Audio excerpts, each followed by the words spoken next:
റീപെയിൻറ്റിങ്ങിന് ശേഷം സാൻഡ് ചെയ്ത് റബ്ബ് ചെയ്ത് പോളിഷ് ചെയ്ത് നല്ലൊരു സ്മൂത്ത് ഫിനിഷിലേക്ക് നമുക്ക് എത്തിക്കുന്നത് എങ്ങനെയാണെന്നുള്ളതാണ് ഇന്നത്തെ വീഡിയോയിൽ ഞാൻ കാണിക്കാൻ ഉദ്ദേശിക്കുന്നത്. അപ്പോൾ വീഡിയോ മുഴുവനായി കാണുക.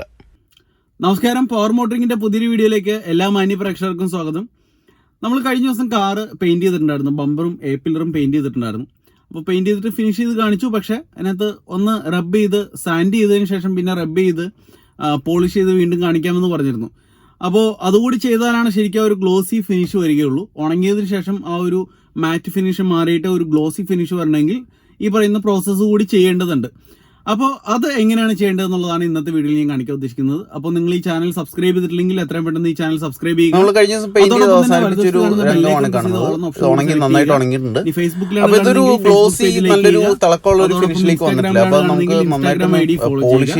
എങ്ങനെയാണെന്ന് കാണിക്കാം.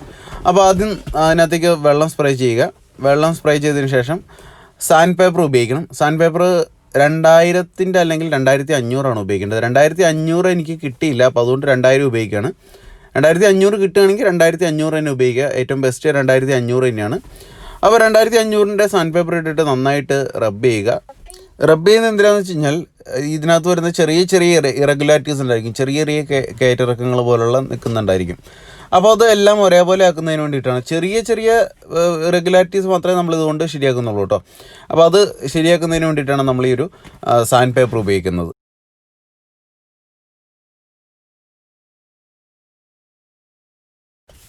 സാൻഡ് ചെയ്തതിന് ശേഷം നമ്മളിനി ഇതിലേക്ക് കുറച്ച് വെള്ളം കൂടി സ്പ്രേ ചെയ്തിട്ട് ക്ലീൻ ചെയ്യുക. ക്ലീൻ ചെയ്തതിന് ശേഷം നന്നായിട്ട് തുടച്ചെടുക്കുക. ഒരു മൈക്രോ ഫൈബറാണ് ഞാനിവിടെ ഉപയോഗിക്കുന്നത്. ആ മൈക്രോ ഫൈബർ ഉപയോഗിച്ചിട്ട് നന്നായിട്ട് തുടച്ചെടുക്കുക. നല്ല ഡ്രൈ ആവണം. നന്നായിട്ട് ഡ്രൈ ആയതിനു ശേഷം നമുക്കിതിലേക്ക് ഇനി കോമ്പൗണ്ട് അപ്ലൈ ചെയ്യാം. കോമ്പൗണ്ട് അപ്ലൈ ചെയ്യുന്നതിന് മുമ്പ് ആ സർഫസ് നിങ്ങളൊന്ന് കണ്ടോളൂ. കുറച്ച് റഫായിട്ടാണ് ഞാനിപ്പോൾ സാൻഡ് ചെയ്തതിന് ശേഷം കുറച്ച് റഫായിട്ടാണ് ആ സർഫസ് ഇരിക്കുന്നത്. നന്നായിട്ട് ഡ്രൈ ആക്കി എടുത്താണ്. ചെറിയ ചെറിയ കുത്തുകുത്തുകൾ പോലെ കാണുന്നത് അത് വേറെ ഒന്നുമല്ല, അത് എയർ വന്നിട്ട് അടിക്കുന്നതാണ്. അത് നമ്മൾ ക്യാനൊക്കെ ഉപയോഗിച്ച് അടിക്കുമ്പോൾ അങ്ങനെ ചെറുതായിട്ട് വരുന്നുണ്ട്. അത് നമ്മൾ അടിക്കുമ്പോൾ എന്താണ് ഈ ഇറഗുലാരിറ്റീസ് വരും, നമ്മൾ എക്സ്പെർട്സ് അല്ലാത്തതുകൊണ്ട്. അപ്പോൾ ഇതിലേക്ക് ഇനി നമ്മൾ കോമ്പൗണ്ട് അപ്ലൈ ചെയ്യാൻ പോവാണ്. ഞാനിവിടെ വാക്സ് പോളിൻ്റെ കോമ്പൗണ്ടാണ് ഉപയോഗിക്കുന്നത്. ഒരു ഗ്ലൗസ് ഞാൻ ഉപയോഗിക്കുന്നുണ്ട്. എന്താണെന്ന് വെച്ച് കഴിഞ്ഞാൽ ഈ കെമിക്കൽസൊക്കെ ചിലപ്പോൾ എല്ലാവരുടെയും കയ്യിൽ ചിലപ്പോൾ പറ്റില്ല.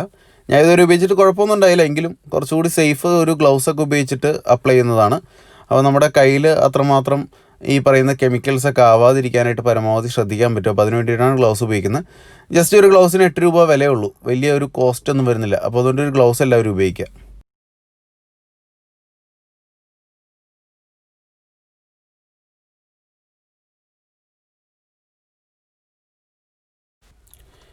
ഇനി ഞാൻ റബ്ബ് ചെയ്യാൻ തുടങ്ങുകയാണ്. റബ്ബ് ചെയ്യുന്നതിന് മുമ്പ് നമ്മളിപ്പോൾ അപ്ലൈ ചെയ്ത കോമ്പൗണ്ട് എല്ലാ ഭാഗത്തേക്കും നമ്മൾ ഒന്ന് കോട്ട് ചെയ്ത് കൊടുക്കുകയാണ്. ഓൾറെഡി ഞാൻ പുറത്ത് നിന്ന് കോട്ട് ചെയ്തിട്ടുണ്ടെങ്കിൽ എല്ലാ ഭാഗത്തേക്കും എത്തിയിട്ടില്ല. അപ്പോൾ എല്ലാ ഭാഗത്തേക്കും ഞാൻ ആ മെഷീൻ ഉപയോഗിച്ചിട്ട് തന്നെ, മെഷീൻ്റെ ഫോം ഉപയോഗിച്ചിട്ട് തന്നെ കോട്ട് ചെയ്ത് കൊടുക്കുകയാണ്. അങ്ങനെ കോട്ട് ചെയ്ത് കൊടുത്തതിന് ശേഷം നമുക്കിനി മെഷീൻ ഉപയോഗിച്ച് തുടങ്ങാം. മെഷീൻ ഉപയോഗിക്കുന്നുണ്ടെങ്കിൽ മെഷീൻ തന്നെയാണ് ഏറ്റവും ബെസ്റ്റ്. കൈകൊണ്ട് ചെയ്ത് കഴിഞ്ഞാൽ ഒരുപാട് സമയം എടുക്കും നമുക്ക് ചെയ്ത് തീർക്കാനായിട്ട്. അതിനുശേഷം റബ്ബ് ചെയ്ത് തുടങ്ങാം. മെഷീൻ ഉപയോഗിച്ചിട്ട് തന്നെയാണ് ചെയ്യുന്നത്. സോ എല്ലാ ഭാഗത്തും ചെയ്യുക. വെർട്ടിക്കലായിട്ടും ഹൊറിസോണ്ടലായിട്ടും ചെയ്യുക, രണ്ട് സൈഡിലേക്കും ചെയ്യുക. അതായത് വലത് ഇടത് അതുപോലെ തന്നെ മുകളിൽ നിന്ന് താഴേക്ക്, ഈ രണ്ട് രീതിയിലും ചെയ്യുക. ഇപ്പോൾ ചെയ്ത് തുടങ്ങിയപ്പോൾ തന്നെ നിങ്ങൾക്ക് കാണാൻ പറ്റുന്നുണ്ട്, ഒരു ഗ്ലോസി ഫിനിഷ് വന്നിട്ടുണ്ട്. നേരത്തെ ഇതുണ്ടായിരുന്നില്ല, ഇപ്പോൾ നല്ലൊരു ഗ്ലോസി ഫിനിഷാണ്. പിന്നെ ഇതിൻ്റെ മുകളിലേക്ക് പോളിഷ് കൂടി അപ്ലൈ ചെയ്യുമ്പോൾ കുറച്ചുകൂടി വ്യത്യാസം വരും. എങ്കിലും ഇപ്പോൾ തന്നെ നമുക്കൊരു ഗ്ലോസി ഫിനിഷ് കിട്ടിയിട്ടുണ്ട്. അതിനുശേഷം ഐസോപ്രോപ്പൈൽ ആൽക്കഹോൾ ഉപയോഗിച്ചിട്ടൊന്ന് റബ്ബ് ചെയ്യുക. അതിനകത്ത് പിടിച്ചിരിക്കുന്ന വാക്സ്, കോമ്പൗണ്ട് ഇതൊക്കെ നമുക്ക് റിമൂവ് ചെയ്യാൻ വേണ്ടിയിട്ട് ഐസോപ്രോപ്പൈൽ ആൽക്കഹോൾ ഉപയോഗിച്ചിട്ട് തുടച്ചെടുക്കുക. then അതിനുശേഷം അതിലേക്ക് കുറച്ച് പോളിഷ് കൂടി അപ്ലൈ ചെയ്ത് കൊടുക്കാം. പോളിഷ് ഞാൻ ലിക്വിഡ് പോളിഷാണ് ഉപയോഗിക്കുന്നത്. വാക്സ് തന്നെയാണ്, പക്ഷേ ലിക്വിഡായിട്ടാണ് ഉപയോഗിക്കുന്നത്. പേസ്റ്റ് അവൈലബിൾ ആണ്, പേസ്റ്റിൻ്റെ കയ്യിലില്ല. അപ്പോൾ അതുകൊണ്ട് ഞാൻ ഇപ്പോൾ ലിക്വിഡ് ഉപയോഗിക്കുന്നു. ലിക്വിഡാണ് അപ്ലൈ ചെയ്യാനും റിമൂവ് ചെയ്യാനൊക്കെ നമുക്ക് എളുപ്പം. അതിനുശേഷം നമ്മൾ അപ്ലൈ ചെയ്ത ലിക്വിഡ് പേസ്റ്റ് മറ്റൊരു മൈക്രോ ഫൈബർ, ഡ്രൈ ആയിട്ടുള്ള മൈക്രോ ഫൈബർ ഉപയോഗിച്ചിട്ട് നമുക്ക് തുടച്ചെടുക്കാം. അപ്പോൾ അങ്ങനെ തുടച്ചെടുത്തതിന് ശേഷം നോക്കിക്കഴിഞ്ഞാൽ നല്ലൊരു ഗ്ലോസി ഫിനിഷ് വന്നിരിക്കുന്നതായിട്ട് നമുക്ക് കാണാം. സോ ഞാൻ സാൻഡ് ചെയ്തു, റബ്ബ് ചെയ്തു, പോളിഷ് ചെയ്തു. അപ്പോൾ ആ ഗ്ലോസി ഫിനിഷ് നിങ്ങൾക്ക് കാണാം. ഫുൾ ബമ്പറിൽ ഞാൻ അത് ചെയ്തു. അപ്പോൾ ഫുൾ ബമ്പർ നേരത്തെ ഒരു മാറ്റ് ഫിനിഷ് പോലെയായിരുന്നു കാണുമ്പോൾ, ഇപ്പോൾ നല്ലൊരു സിൽക്കി ഷൈനിങ് ആയിട്ടുള്ള രീതിയിലുള്ള ഒരു ഗ്ലോസി ഫിനിഷിലേക്ക് വന്നിട്ടുണ്ട്. നെക്സ്റ്റ് എ പില്ലറാണ് നമ്മൾ ചെയ്യുന്നത്. അപ്പോൾ എ പില്ലർ ഞാൻ നേരത്തെ പെയിൻറ്റ് അടിച്ചതാണ്, പക്ഷേ ഒന്നുകൂടി റീപെയിൻറ്റ് ചെയ്യേണ്ടി വന്നു. വേറെ ഒന്നുമല്ല, എൻ്റെ കൈ ജസ്റ്റ് ഒന്ന് കൊണ്ടുപോടെ. അപ്പോൾ അതുകൊണ്ട് ഫിംഗർ പ്രിൻറ്റും കാര്യങ്ങളൊക്കെ വന്നുകൊണ്ട് വീണ്ടും ഞാൻ സാൻഡ് ചെയ്ത് വീണ്ടും പെയിൻറ്റ് അടിച്ചതാണ്. ഞാൻ രണ്ടാമത് പെയിൻറ്റ് അടിച്ചതിന് ശേഷം ഞാൻ ക്ലിയർ അടിച്ചിട്ടില്ല, പുറകിൽ മാത്രമേ ക്ലിയർ അടിച്ചിട്ടുള്ളൂ. എ പില്ലറിൽ ഞാൻ ക്ലിയർ അടിച്ചിട്ടില്ല, പെയിൻറ്റ് മാത്രമേ ചെയ്തിട്ടുള്ളൂ. പെയിൻ്റ് ആണെങ്കിലും ക്ലിയർ ആണെങ്കിലും ഏതാണെങ്കിലും നിങ്ങൾ അടിച്ചതിന് ശേഷം ഏറ്റവും കുറഞ്ഞത് 24 മണിക്കൂറെങ്കിലും കഴിയാതെ സാൻഡ് ചെയ്യലോ റബ്ബ് ചെയ്യലോ ചെയ്യരുത്. നന്നായിട്ട് ഉണങ്ങിയതിന് ശേഷം മാത്രമേ ചെയ്യാൻ പാടുള്ളൂ. ഒരു 2 ദിവസം ഇടുകയാണെങ്കിൽ ഏറ്റവും ബെസ്റ്റ്. 2 ദിവസം കഴിഞ്ഞിട്ട് ചെയ്യുന്നതാണ് ഏറ്റവും ബെസ്റ്റ്. ഏറ്റവും കുറഞ്ഞത് 24 മണിക്കൂറെങ്കിലും കഴിയാതെ ഈ വർക്കുകളൊന്നും ചെയ്യരുത്. സോ നേരത്തെ ചെയ്ത പോലെ തന്നെയുള്ള എല്ലാ പ്രോസസ്സും ചെയ്തു.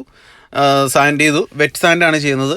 വെറ്റ് സാൻഡ് ചെയ്തു. 2000 തന്നെയാണ് ഇവിടെ ഉപയോഗിക്കുന്നത്. 2000-ൻ്റെ സാൻഡ് പേപ്പർ ഉപയോഗിച്ചിട്ട് വെറ്റ് സാൻഡ് ചെയ്തു. അതിനുശേഷം റബ്ബ് ചെയ്തതിന് ശേഷം പോളിഷ് ചെയ്തു. അപ്പോൾ ഈ 3 പ്രോസസ്സ് ആണ് നമ്മളിവിടെ ശ്രദ്ധിക്കേണ്ടത്.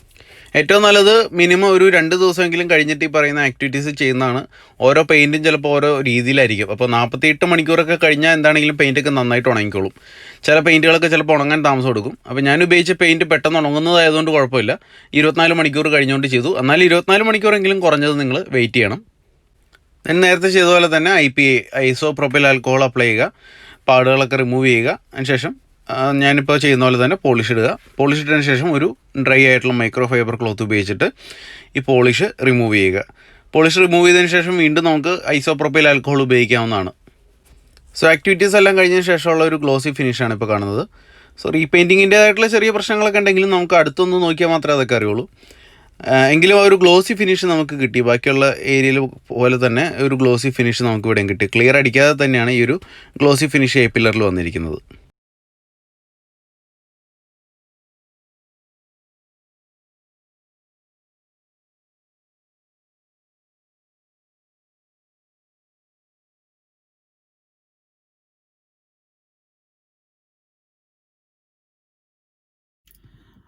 അപ്പോൾ ഇന്നത്തെ ഈ ഒരു വീഡിയോ നിങ്ങൾക്ക് എല്ലാവർക്കും ഇഷ്ടപ്പെട്ടു എന്ന് കരുതുന്നു. ഇതുപോലുള്ള ഒരു ഇൻഫോർമേറ്റീവ് ആയിട്ടുള്ള ടിപ്പ് അല്ലെങ്കിൽ ഇൻഫോർമേറ്റീവ് ആയിട്ടുള്ള ട്രിക്കുമായിട്ട് നമുക്ക് വീണ്ടും കാണാം. അപ്പോൾ അതുവരേക്കും എല്ലാവർക്കും ബൈ ബൈ.